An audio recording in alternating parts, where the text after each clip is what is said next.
I'm Keith Olbermann, and this is The Resistance. Warmest condolences and sympathies will not suffice.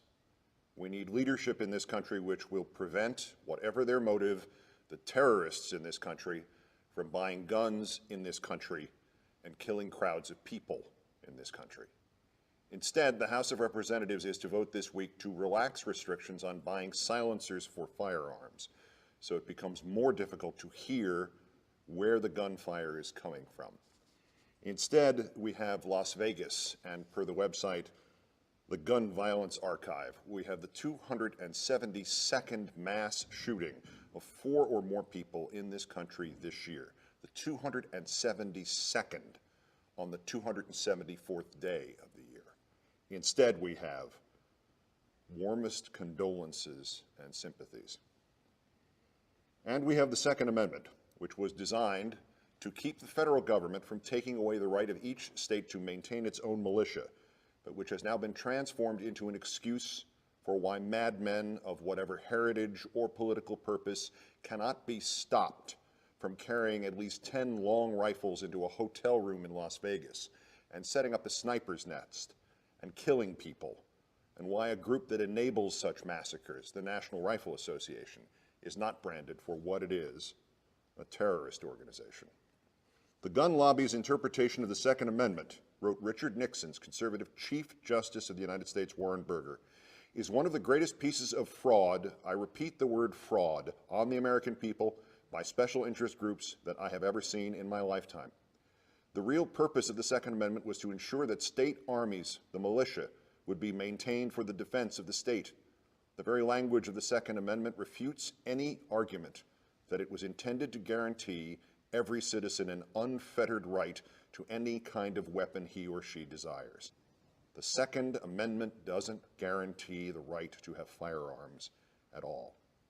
There are 7,820 words in our Constitution, amendments included. The words right and rights appear only 15 times. Vote, votes, and voting appear only 37 times. The references to ownership, pay, payment, obligation, property, private property, dollars, compensation, profit, revenue, taxes, duties, words like that total 103. Our Constitution is a property document, a contract, and yet none of the words in the Second Amendment include any of those ownership words. A well-regulated militia being necessary to the security of a free state, the right of the people to keep and bear arms shall not be infringed. Keep and bear, as Chief Justice Burger insisted, do not mean own, period. The Second Amendment is gun control, and it is gun control from an era where the gun was a musket and not an automatic killing machine that could be bought and stashed on the 32nd floor of a hotel in order to shoot people 500 at a time.